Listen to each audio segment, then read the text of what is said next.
Hello बच्चों।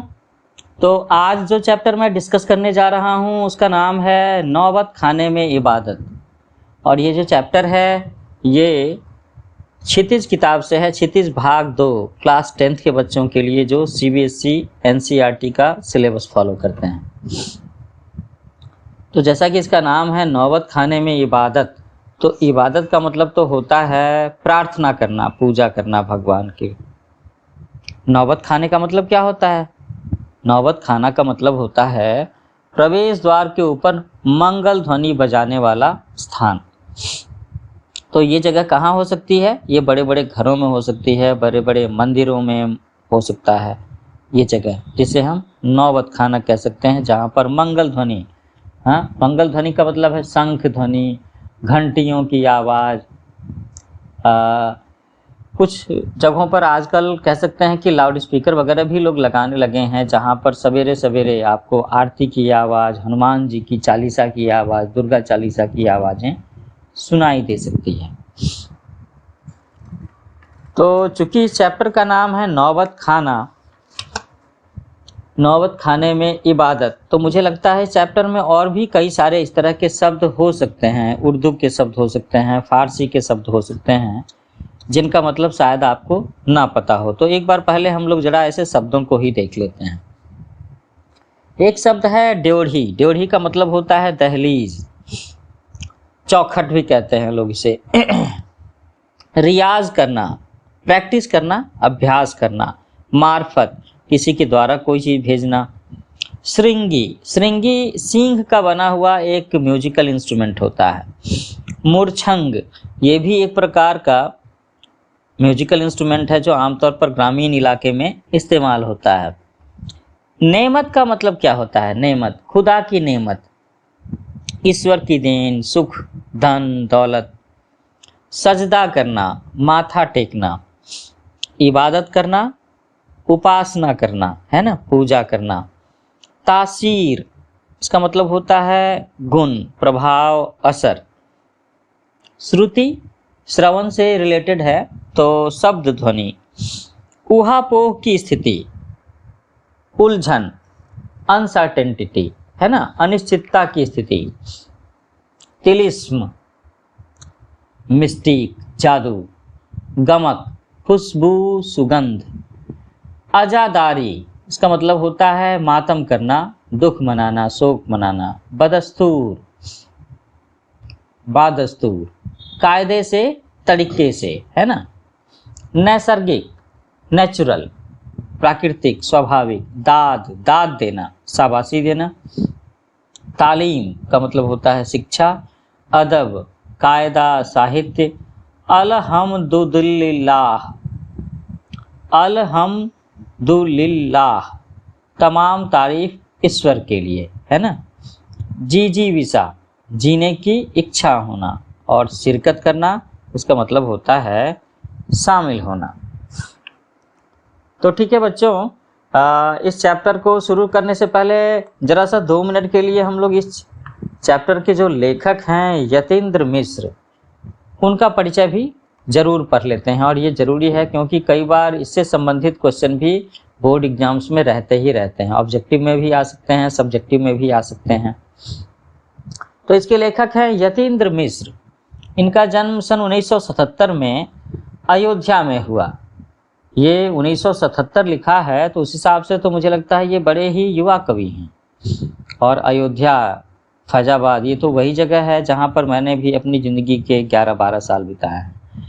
इन्होंने लखनऊ विश्वविद्यालय, लखनऊ से हिंदी में MA किया। और वे आजकल स्वतंत्र लेखन के साथ साथ अर्धवार्षिक साहित्य पत्रिका का संपादन कर रहे हैं, उसके एडिटर हैं।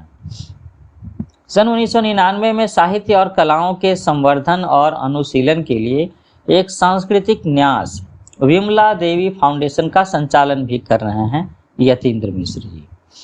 यतीन्द्र मिश्र के 3 काव्य संग्रह प्रकाशित हुए हैं, जिनके नाम हैं यदा कदा, अयोध्या तथा अन्य कविताएं, ड्योढ़ी पर आलाप।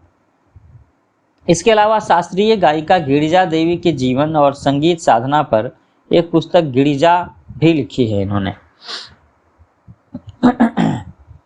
रीतिकाल के अंतिम प्रतिनिधि कवि द्विजदेव की ग्रंथावली 2000 का सह संपादन भी किया इन्होंने। कुंवर नारायण पर केंद्रित 2 पुस्तकों के अलावा स्पिक मैके के लिए विरासत 2001 के कार्यक्रम के लिए रूपंकर कलाओं पर केंद्रित थाती का भी संपादन किया है इन्होंने। युवा रचनाकार यतीन्द्र मिश्र को भारत भूषण अग्रवाल कविता सम्मान, हेमंत स्मृति कविता पुरस्कार, ऋतुराज सम्मान आदि कई पुरस्कार प्राप्त हुए हैं। कविता, संगीत तथा अन्य ललित कलाओं के साथ साथ समाज और संस्कृति के विविध क्षेत्रों में भी उनकी गहरी रुचि है। अब बात आती है इस चैप्टर की, नौबत खाने में इबादत। तो ये जो चैप्टर है प्रसिद्ध शहनाई वादक उस्ताद बिस्मिल्लाह खां पर रोचक शैली में, इंटरेस्टिंग स्टाइल में लिखा हुआ एक व्यक्ति चित्र है। यतीन्द्र मिश्र ने बिस्मिल्लाह खां का परिचय तो दिया ही है, साथ ही उनकी रुचियों, उनके अंतर्मन की बनावट, संगीत की साधना और लगन को संवेदनशील भाषा में व्यक्त किया है। उन्होंने यह भी स्पष्ट किया है कि संगीत एक आराधना है, इसका विधि विधान है, इसका शास्त्र है। इस शास्त्र से परिचय आवश्यक है, सिर्फ परिचय ही नहीं, इसका अभ्यास जरूरी है और अभ्यास के लिए गुरु शिष्य परंपरा जरूरी है, पूर्ण तन्मयता जरूरी है, धैर्य जरूरी है, मंथन जरूरी है। वह लगन और धैर्य बिस्मिल्लाह खां में रहा है, तभी 80 वर्ष की उम्र में भी उनकी साधना चलती रही। यतीन्द्र मिश्र संगीत की शास्त्रीय परंपरा के गहरे जानकार हैं और इस पाठ में उसकी कई अनुगूंजें हैं। कई जगहों पर आपको ऐसा महसूस भी होगा, जो पाठ को बार बार पढ़ने के लिए आमंत्रित करती हैं। भाषा सहज है, प्रवाहमयी है तथा प्रसंगों और संदर्भों से भरी हुई हैं। तो ये चैप्टर आपके लिए बहुत ही इंटरेस्टिंग, बहुत ही रुचिकर होने वाला है। वैसे अगर मैं बिस्मिल्लाह खां की बात करूं तो अभी से कुछ साल पहले तक जब भी हम लोग 26 जनवरी या 15 अगस्त स्वतंत्रता दिवस या गणतंत्र दिवस का इसके समारोह का, इस सेलिब्रेशन का जो समारोह होता है दिल्ली में लाल किला में, उसे जब हम लोग टेलीविज़न पर देखा करते थे और दूरदर्शन पर इसका प्रसारण हुआ करता था, तो उसमें भी जो शुरुआत होती थी तो उसमें भी मुझे याद है कि कई बार हम लोग शहनाई वादन से ही इस कार्यक्रम की शुरुआत को समझते थे। उसमें अक्सर शहनाई वादन की आवाज़ें आती थी और हो सकता है उसमें कुछ एक में बिस्मिल्लाह खां जी का लाइव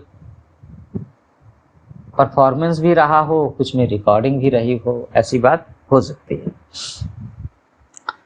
तो अब हम लोग चैप्टर शुरू करते हैं कि सन 1916 से 1922 के आसपास की काशी, पंचगंगा घाट स्थित बालाजी मंदिर की ड्योढ़ी और ड्योढ़ी का नौबत खाना और नौबत खाने से निकलने वाली मंगल ध्वनि। अमीरुद्दीन अभी सिर्फ 6 साल का है और बड़ा भाई शमसुद्दीन 9 साल का। अमीरुद्दीन को पता नहीं कि राग किस चिड़िया को कहते हैं और ये लोग हैं मामू जान वगैरह, जो बात बात पर भीम पलासी और मुल्तानी कहते रहते हैं। तो बच्चों मैं बता दूं कि राग संगीत में गायन से संबंधित, वादन से संबंधित एक चीज़ है जो एक विशेष शैली, एक विशेष डिसिप्लिन को दर्शाती है कि इसमें आपको संगीत के सुरों को इस तरीके से बजाना है या गाना है। वो एक कायदा है, एक नियम है और हर राग को गाने का बजाने का समय भी अलग अलग होता है, उसके प्रभाव भी होते हैं। कई राग मनुष्य के मनोभावों को प्रदर्शित करते हैं तो कई राग मौसम के बारे में भी होते हैं, मौसम विशेष से जुड़े हुए होते हैं।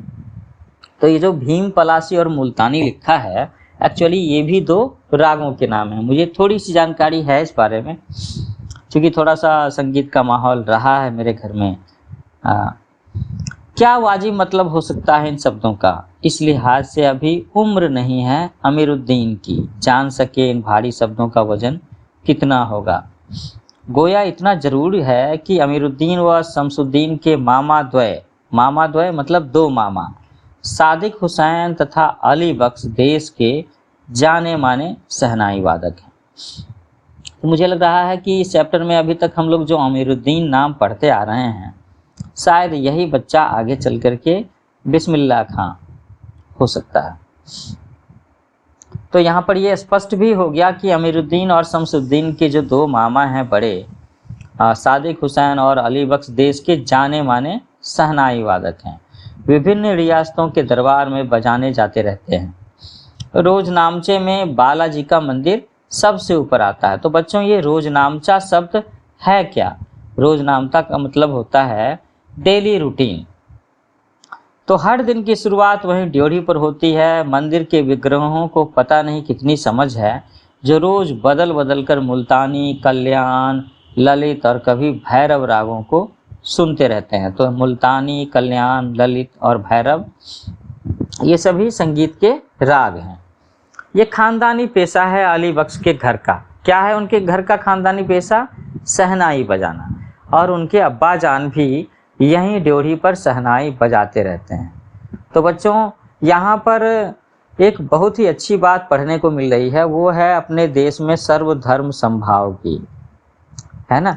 वो जो हम लोग बात करते हैं धर्मनिरपेक्षता की, सेक्युलरिज्म की, कि कहने को तो अमीरुद्दीन, शमसुद्दीन और इनके मामू जान ये सब के सब मुस्लिम हैं, लेकिन इनका मंदिर से कितना लगाव है, और मंदिर के लिए, भगवान के लिए, पूजा आराधना के लिए रोज़ के रोज़ ये मंगल ध्वनि में शहनाई वादन करते हैं। तो ये एक खासियत है अपने देश की, जिसको जिंदा रखना है, इसे बनाए रखना है। ये बहुत बड़ी खूबसूरती है अपने देश की। अमीरुद्दीन का जन्म डुमराव, बिहार के एक संगीत प्रेमी परिवार में हुआ है। 5-6 वर्ष डुमराव में बिताकर वह नाना के घर ननिहाल, काशी में आ गया है। डुमराव का इतिहास में कोई स्थान बनता हो ऐसा नहीं लगा कभी भी, पर यह जरूर है कि शहनाई और डुमराव एक दूसरे के लिए उपयोगी हैं। शहनाई बजाने के लिए रीढ़ का प्रयोग होता है, और रीढ़ अंदर से पोली होती है जिसके सहारे शहनाई को फूंका जाता है। रीढ़ नरकट एक प्रकार की घास होती है, सरकंडे की, उससे बनाई जाती है, जो डुमराव में मुख्यतः सोन नदी के किनारों पर पाई जाती है। इतनी ही महत्ता है इस समय डुमराव की, जिसके कारण शहनाई जैसा वाद्य बजता है। फिर अमीरुद्दीन, जो हम सबके प्रिय हैं, अपने उस्ताद बिस्मिल्लाह खां साहब ही तो हैं। उनका जन्म स्थान भी डुमराव ही है। इनके परदादा उस्ताद सलार हुसैन खां डुमराव के निवासी थे। बिस्मिल्लाह खां उस्ताद पैगंबर बख्श खां और मिट्ठन के छोटे साहबजादे हैं। छोटे साहबजादे होने का मतलब क्या है? छोटा बेटा। अमीरुद्दीन की उम्र अभी 14 साल है, मसलन बिस्मिल्लाह खां की उम्र अभी 14 साल है। 14 साल वही काशी है, वही पुराना बालाजी का मंदिर, जहां बिस्मिल्लाह खां को नौबत खाने रियाज के लिए जाना पड़ता है। मगर एक रास्ता है बालाजी मंदिर तक जाने का, और यह रास्ता रसूलन बाई और बतलून बाई के यहाँ से होकर जाता है, और इसी रास्ते से अमीरुद्दीन को जाना अच्छा लगता है। हो सकता है ये रास्ता एक शॉर्टकट हो। इस रास्ते न जाने कितने तरह के बोल बनाओ, कभी ठुमड़ी, कभी टप्पे, कभी दादरा के मार्फत ड्योढ़ी तक पहुँचते रहे हैं। रसूलन और बतूलन जब गाती हैं तब अमीरुद्दीन को खुशी मिलती है। अपने ढेरों साक्षात्कारों में बिस्मिल्लाह खां साहब ने स्वीकार किया है कि उन्हें अपने जीवन के आरंभिक दिनों में संगीत के प्रति आसक्ति इन्हीं गायिका बहनों से सुनकर के मिली है, जिसका नाम है रसूलन और बतूलन। तो एक प्रकार से उनकी अबोध उम्र में अनुभव की स्लेट पर संगीत प्रेरणा की वर्णमाला रसूलन बाई और बतूलन बाई ने उकेरी है। तो बच्चों, इससे ये भी हम लोग समझ पा रहे हैं कि किस तरीके से एक बच्चे के व्यक्तित्व पर किन किन चीज़ों का असर पड़ता है, और कौन सी बातें उसके मनोभावों पर अंकित होकर के उसकी स्मृति में बनी रहती हैं और आगे की ज़िंदगी को सेव करने में मदद करती हैं।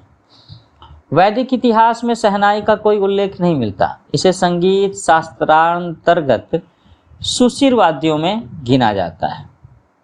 अरब देश में फूंक कर बजाए जाने वाले वाद्य, जिसमें नाड़ी, नरकट या रीढ़ होती है, को नय बोलते हैं। तो शहनाई को शाहे नय अर्थात सुशिर वाद्यों में शाह का मतलब राजा, श्रेष्ठ की उपाधि दी गई है।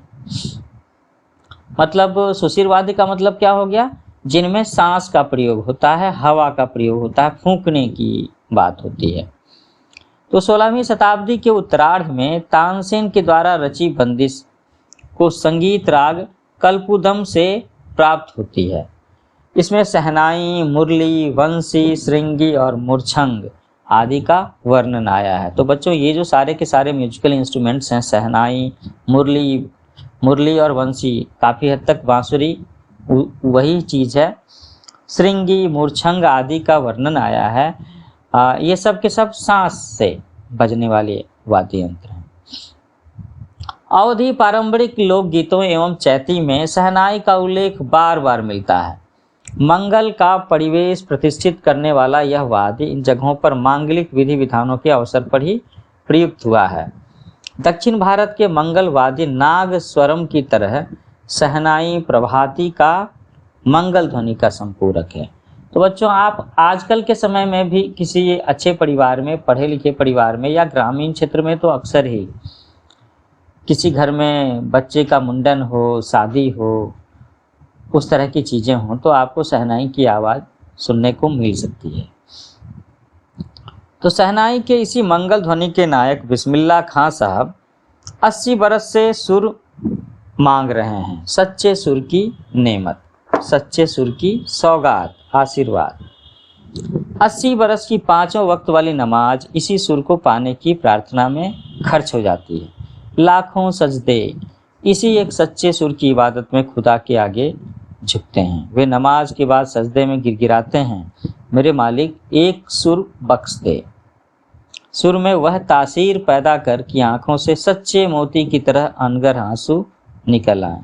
उनको यकीन है कि कभी खुदा यूं ही उन पर मेहरबान होगा और अपनी झोली से सुर का एक फल निकाल कर उनकी ओर उछालेगा और फिर कहेगा, ले जा अमीरुद्दीन, इसको खा ले और कर ले अपनी मुराद पूरी। तो अपने ऊहापोहों से बचने के लिए हम स्वयं किसी शरण, किसी गुफा को खोजते हैं जहां अपनी दुश्चिंताओं, दुर्बलताओं को छोड़ सकें, कमजोरियों को छोड़ सकें, तपस्या कर सकें और वहां से फिर अपने लिए एक नया तिलिस्म गढ़ सकें। हिरन अपने ही महक से परेशान पूरे जंगल में उस वरदान को खोजता है जिसकी गमक उसी में समाई है। और 80 बरस से बिस्मिल्लाह खां यही सोचते आए हैं कि सातों सुर को बरतने की तमीज उन्हें सलीके से अभी तक क्यों नहीं आई। तो यहाँ पर बात ये है कि बिस्मिल्लाह खां के अंदर में ये तरफ, ये भूख अभी भी बाकी है, सीखने की भूख बाकी है, उस कला को, उस संगीत के सुर को साधने की भूख बाकी है। अभी भी उनके अंदर में एक सीखने वाला बच्चा बैठा हुआ है और ये बहुत बड़प्पन की बात है। बिस्मिल्लाह खां और शहनाई के साथ जिस एक मुस्लिम पर्व का नाम जुड़ा हुआ है वह मुहर्रम है। मुहर्रम का महीना वह होता है जिसमें शिया मुसलमान हजरत इमाम हुसैन एवं उनके कुछ वंशजों के प्रति आज़ादारी शोक मनाते हैं, पूरे 10 दिनों का शोक। वे बताते हैं कि उनके खानदान का कोई व्यक्ति मुहर्रम के दिनों में न तो शहनाई बजाता है न ही किसी संगीत के कार्यक्रम में शिरकत ही करता है। 8वीं तारीख उनके लिए खास महत्व की है। इस दिन खां साहब खड़े होकर शहनाई बजाते हैं। वह दाल मंडी में फातमान के करीब 8 किलोमीटर की दूरी तक पैदल रोते हुए नौहा बजाते जाते हैं। इस दिन कोई राग नहीं बजता, राग रागिनियों की अदाई का निषेध है इस दिन, क्योंकि ये एक शोक मनाने की बात है ना। उनकी आंखें इमाम हुसैन और उनके परिवार के लोगों की शहादत में नम रहती हैं। आज़ादारी होती है, शोक मनाया जाता है, हजारों आंखें नम होती हैं। 1000 बरस की परंपरा पुनर्जीवित। मुहर्रम संपन्न होता है और एक बड़े कलाकार का सहज मानवीय रूप ऐसे अवसर पर आसानी से दिख जाता है हमें बिस्मिल्लाह खां के इस दिन के शहनाई वादन में, जब वो शोक मनाते हैं, आज़ादारी करते हैं। तो मुहर्रम के गमजदा माहौल से अलग कभी कभी सुकून के क्षणों में वे अपनी जवानी के दिनों को याद करते हैं। वे अपने रियाज को कम, उन दिनों के अपने जुनून को अधिक याद करते हैं। तो जवानी के दिन का मतलब है युवावस्था। उस उम्र में ना लोगों के अंदर में बहुत कुछ कर गुजरने की चाहत होती है, जोश होती है। अगर उस उम्र को किसी ने साध लिया सही मिशन के लिए, सही ऑब्जेक्टिव के लिए, सही लक्ष्य के लिए, तो उसकी ज़िंदगी तो बन गई समझो। ये बात मैं अपने अनुभव से कह रहा हूँ बच्चों। तो ये बिस्मिल्लाह खां जी भी अपने जवानी के दिनों को याद करते हैं। तो क्या कहते हैं कि उन दिनों के लिए अपने जुनून को अधिक याद करते हैं, रियाज को कम, अपने अब्बा जान और उस्ताद को कम, पक्का महाल की, कुलसुम हलवाइन की, कचौड़ी वाली दुकान व गीता वाली और सुलोचना को ज़्यादा याद करते हैं। गीता वाली और सुलोचना कौन है? ये फिल्मों की हीरोइन रही हैं। तो कैसे सुलोचना उनकी पसंदीदा हीरोइन रही थी। बड़ी रहस्यमय मुस्कुराहट के साथ गालों पर चमक आ जाती है खां साहब के चेहरे पर। खां साहब की अनुभवी आंखें और जल्दी ही खिस्स से हंस देने की ईश्वरीय कृपा आज भी बदस्तूर कायम है। इसी बाल सुलभ हंसी में कई यादें बंद हैं। वे जब उनका जिक्र करते हैं तब फिर उसी नैसर्गिक आनंद में आंखें चमक उठती हैं। अमीरुद्दीन तब सिर्फ 4 साल का रहा होगा। छुपकर नाना को शहनाई बजाते हुए सुनता था। रियाज के बाद जब अपनी जगह से उठकर वो चले जाएं, तब जाकर के ढेरों छोटी बड़ी शहनाइयों की भीड़ से अपनी नाना वाली शहनाई ढूंढता और एक एक शहनाई को फेंक कर रिया खारिज करता जाता। सोचता, लगता है मीठी वाली शहनाई दादाजी कहीं और रखते हैं। और जब मामू अली बख्श खां, जो उस्ताद भी थे, उस्ताद का मतलब होता है गुरु, टीचर, है ना, शहनाई बजाते हुए सम पर आए। तो सम पर आना एक बात होती है संगीत में, जहाँ पर संगीत के कुछ सुर मिलते हैं, जहाँ पर गायक और बजाने वाले के वाद्य यंत्र के सुर एक जगह पे इकट्ठा होते हैं। तब धड़ से एक पत्थर जमीन पर मारता था। सम पर आने की तमीज उन्हें बचपन में ही आ गई थी। सम पर आना एक बड़ी अच्छी बात होती है संगत की, जहाँ पर एक सिंक्रोनाइज्ड रिदम दिखता है गायक और वाद्य कलाकार के बीच में। तो वो कहते हैं कि सम पर आने की तमीज उन्हें बचपन में ही आ गई थी, मगर बच्चे को यह नहीं मालूम था कि दाद वाह करके दी जाती है, सिर हिलाकर दी जाती है, पत्थर पटक करने। दाद देने का मतलब तारीफ करना, वाह वाही करना। तो ये तो पत्थर पटक करके किया करते थे ना।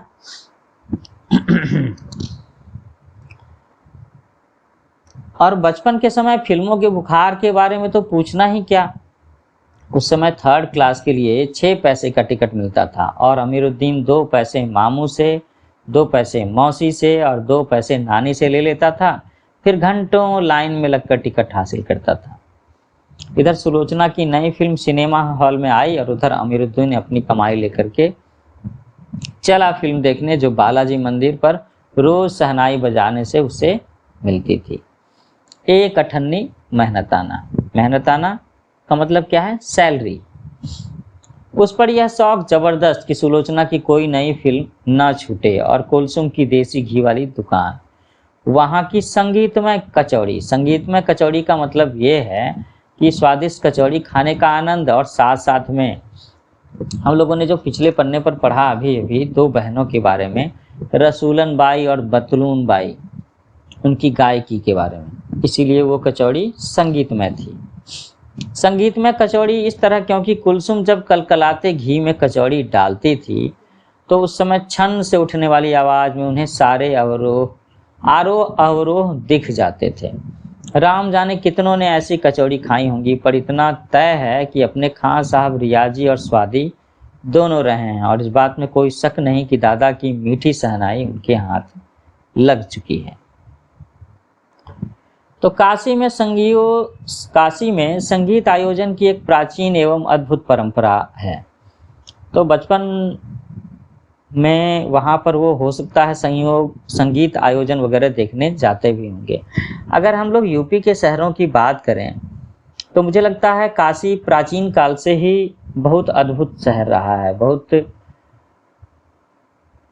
लाइवली, बहुत ही एक्टिव या जागता हुआ शहर रहा है, ऐसा कह सकते हैं। और आजकल के समय में अगर कहूँ तो इलाहाबाद के बारे में भी यही बात कही जा सकती है।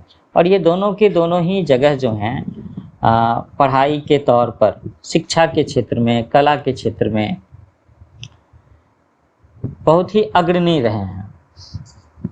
यह आयोजन पिछले कई वर्षों से संकट मोचन मंदिर में होता आया है। यह मंदिर शहर के दक्षिण में लंका पर स्थिर है और वह हनुमान जयंती के अवसर पर यहाँ 5 दिनों तक शास्त्रीय एवं उप शास्त्रीय गायन वादन की उत्कृष्ट सभा होती है। इसमें बिस्मिल्लाह खां अवश्य रहते हैं।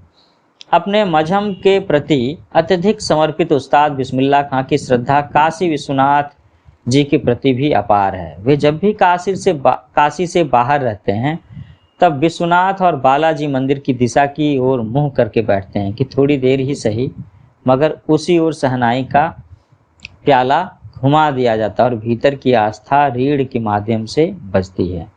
खां साहब की एक रीढ़ 15 से 20 मिनट के अंदर गीली हो जाती है, तब वे दूसरी रीढ़ का इस्तेमाल कर लिया करते हैं।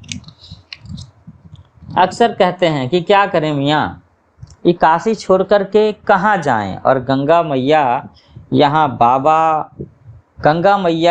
बाबा विश्वनाथ यहाँ, बालाजी का मंदिर यहाँ, जहाँ हमारे खानदान की कई पुश्तों ने शहनाई बजाई है। हमारे नाना तो वहीं बालाजी मंदिर में बड़े प्रतिष्ठित शहनाईबाज रह चुके हैं, और अब हम क्या करें, मरते दम तक तो न ये शहनाई छूटेगी न काशी।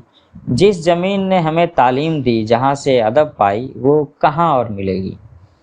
शहनाई और काशी से बढ़कर कोई जन्नत नहीं इस धरती पर हमारे लिए। तो ऐसा कहते हैं बिस्मिल्लाह खां जी।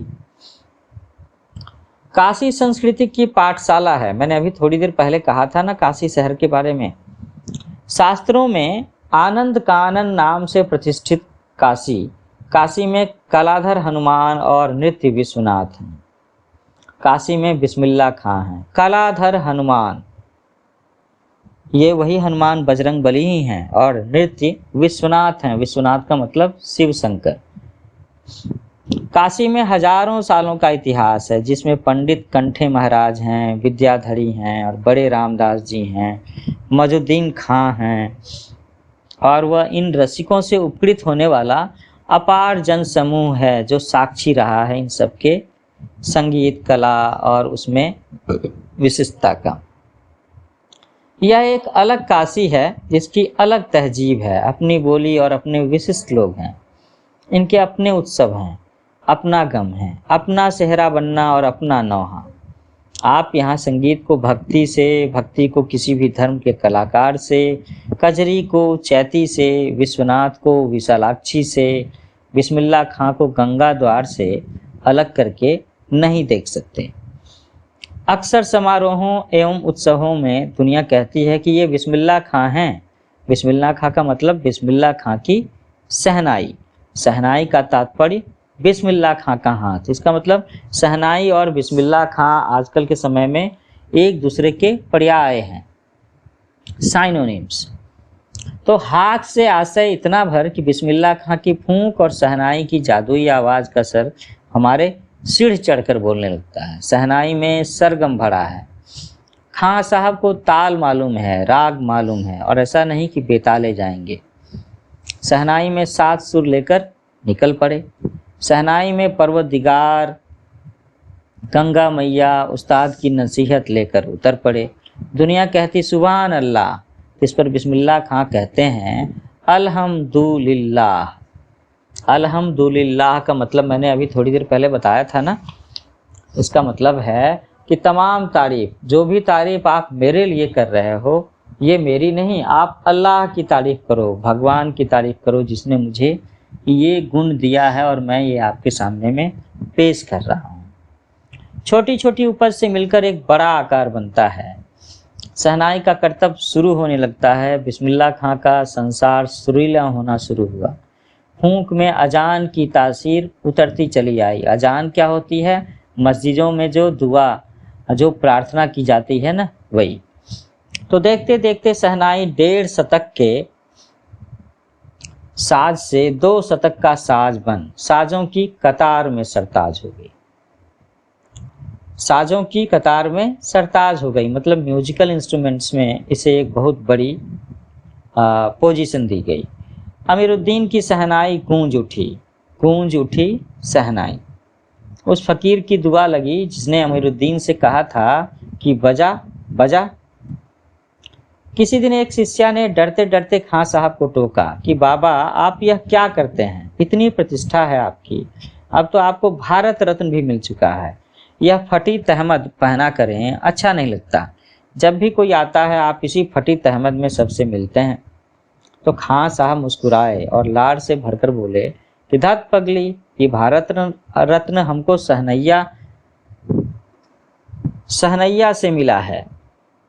वो क्या कहते हैं कि धत पगली, ये भारत रत्न हमको सहनैया पे मिला है, लुंगिया पे नहीं। तुम लोगों की तरह बनाव सिंगार देखते रहते तो उम्र ही बीत जाती, हो चुकती सहनाई, तब क्या खाक रियाज हो पाता। ठीक है बिटिया, आगे से नहीं पहनेंगे, मगर इतना बता देते हैं कि मालिक से यही दुआ है कि फटा सुर ना बख्शें। लुंगिया का क्या है, आज फटी है तो कल सिल जाएगी। तो इन शब्दों में बिस्मिल्लाह खां जी ने सादगी की बातें कही हैं और उन्होंने ये भी कहा है कि मैं कैसे कपड़े पहनता हूँ इस बात का मतलब थोड़े ना है, दुनिया मुझे जानती है मेरे सहनाई वादन से, मेरे इसी गुण से। और वो आखिर में क्या कहते हैं कि मालिक से, अल्लाह से, भगवान से यही दुआ है कि फटा हुआ सुर ना बख्शें। लुंगिया का क्या है, तहमद का क्या है, अगर वो फटी हुई है तो सिल जाएगी, लेकिन मेरे साज की आवाज़ में, मेरे सुर में कहीं भी कोई पैबंद नहीं होने चाहिए। अब सन 2000 की बात है। पक्का महाल काशी विश्वनाथ से लगा हुआ एक अधिकतम इलाका, ज़्यादा भीड़ भाड़ वाला इलाका, उसकी तरफ से मलाई बर्फ़ बेचने वाले जा चुके हैं। खां साहब को इसकी कमी खलती है कि अब देसी घी में वह बात कहाँ और कहाँ वह कचौड़ी जिलेबी। खां साहब को बड़ी शिद्दत से कमी खलती है कि अब संगतियों के लिए गायकों के मन में कोई आदर नहीं रहा। संगतियों के लिए गायकों के मन में कोई आदर नहीं रहा, मतलब गायक अपने आप को ज़्यादा श्रेष्ठ समझने लगे और संगतकार, उनके साथ जो तबला बजाने वाले होते हैं, हारमोनियम, बांसुरी, शहनाई, सितार बजाने वाले होते हैं, उनके प्रति उनके मन में श्रद्धा का भाव नहीं रहने लगा। गायक कहीं न कहीं अपने आप को ज़्यादा श्रेष्ठ या घमंडी समझने लगे। खां साहब अफसोस जताते हैं कि अब घंटों रियाज को कौन पूछता है। हैरान है बिस्मिल्लाह खां, कहाँ वह कजली, चैती और अदब का ज़माना और कहाँ आज का समय। सचमुच हैरान करती है काशी पक्का महाल से। जैसे मलाई बर्फ गया, संगीत, साहित्य और अदब की बहुत सारी परंपराएं लुप्त हो गईं, तो इतनी बदल चुकी है काशी। जिन काशी के बारे में, इसकी तारीफ में, जिसको याद करके बिस्मिल्लाह खां फूले नहीं समाते थे, थकते नहीं थे, उसी काशी के बारे में अब उनके मन में अफसोस है कि इतनी बदल गई है काशी। एक सच्चे सुर साधक और सामाजिक की भांति बिस्मिल्लाह खां को इन सब की कमी खलती है। काशी में जिस तरह बाबा विश्वनाथ और बिस्मिल्लाह खां एक दूसरे के पूरक रहे हैं, उसी तरह मुहर्रम, तजिया और होली, अबीर, गुलाल की गंगा जमुनी संस्कृति भी एक दूसरे के पूरक रहे हैं। अभी जल्दी ही बहुत कुछ इतिहास बन चुका है, अभी आगे भी बहुत कुछ इतिहास बन जाएगा। फिर भी कुछ बचा है जो सिर्फ काशी में है। काशी आज भी संगीत के स्वर पर जगती है, उसी के थापों पर सोती है। काशी में मरण भी मंगल माना गया है। काशी में मरण मंगल माना गया है क्या?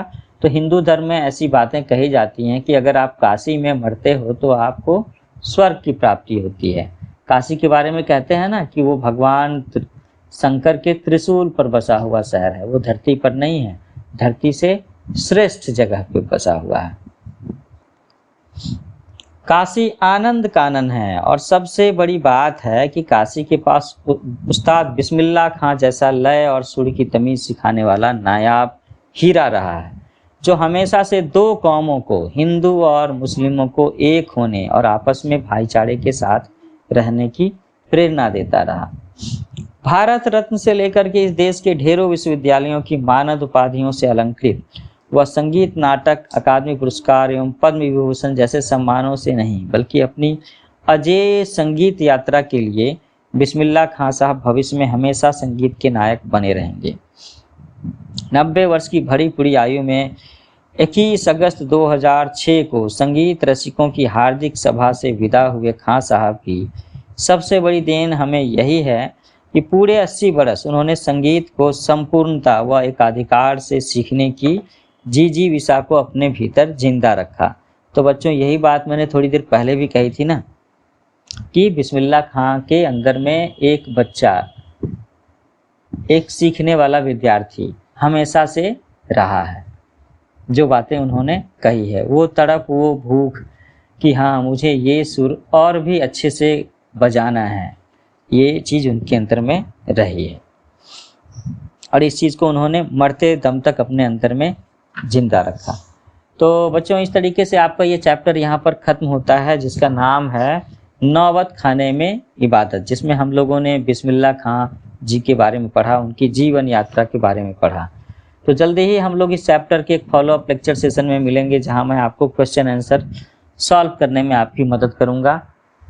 तो आप मेरे चैनल का नाम याद रखेंगे, इसे लाइक करेंगे, शेयर करेंगे, सब्सक्राइब करेंगे और अपने बैचमेट्स को भी बताएंगे। और हाँ, मुझे आपके कमेंट्स का इंतजार रहेगा। तो सीखने का सफ़र जारी रहना चाहिए। Happy learning. शुभ विदा, फिर मिलते हैं।